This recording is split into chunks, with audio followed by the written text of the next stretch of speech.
Corona virus সংক্রমণ শুরুর ৫ বছর পর চীনের উত্তর অঞ্চলে হিউম্যান মেটানিউমো ভাইরাস সংক্ষেপে এইচএমপিভি ভাইরাস আক্রান্ত মানুষের সংখ্যা বাড়ায় নতুন করে উদ্বেগ দেখা দিয়েছে। চীনে যে ইনফ্লুয়েঞ্জার মতো এই ভাইরাসের সংক্রমণ বাড়ছে তা স্বীকার করেছে বেইজিং। সম্প্রতি বাংলাদেশেও এক নারীর শরীরে এইচএমপিভি শনাক্ত হয়েছে বলে জানিয়েছে সরকারের রোগ তত্ত্ব, রোগ নিয়ন্ত্রণ ও গবেষণা ইনস্টিটিউট IEDCR। তবে বাংলাদেশে এইচএমপিভি ভাইরাস শনাক্তের ঘটনা এটি প্রথম নয়। এর আগে ২০১৭ সালে প্রথমবারের মতো বাংলাদেশে এই ভাইরাস শনাক্ত হয়েছিল।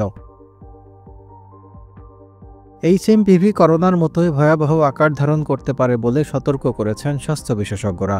তবে এই ভাইরাস মহামারী আকার ধারণ করবে কিনা সেই বিষয়ে এখনও কোনো স্পষ্ট বার্তা দেয়নি তারা।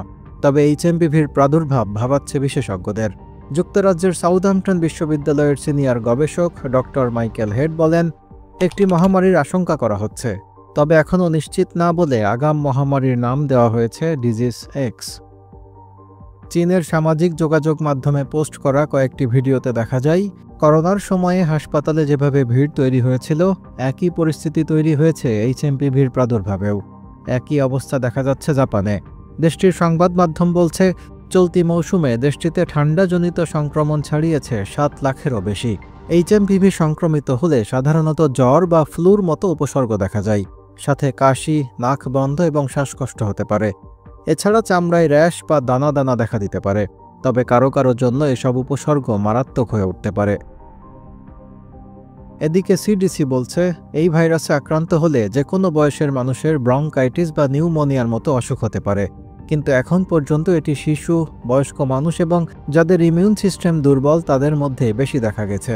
আক্রান্ত হওয়ার পর লক্ষণ প্রকাশ পেতে ৩ থেকে ৬ দিন সময় লাগতে পারে, কিন্তু আক্রান্ত হলে একজন মানুষ ঠিক কতদিন ভুগবেন তা নির্ভর করে সংক্রমণের তীব্রতা এবং আক্রান্ত ব্যক্তির শারীরিক সক্ষমতার উপর। প্রায় ২ দশক আগে প্রথমবারের মতো এইচএমপিভি ভাইরাস শনাক্ত হলেও এখন পর্যন্ত এর কোনো ভ্যাকসিন আবিষ্কার হয়নি। চিকিৎসকরা বলছেন, করোনা মোকাবিলায় যেসব সতর্কতা নেওয়া হয়েছিল একই পদক্ষেপে এই ভাইরাস প্রতিরোধ করা সম্ভব। যেমন ২০ সেকেন্ড ধরে সাবান পানি দিয়ে হাত ধোয়া, অপরিষ্কার হাতে নাক মুখ স্পর্শ না করা এবং আক্রান্তদের থেকে নিরাপদ দূরত্ব বজায় রাখা।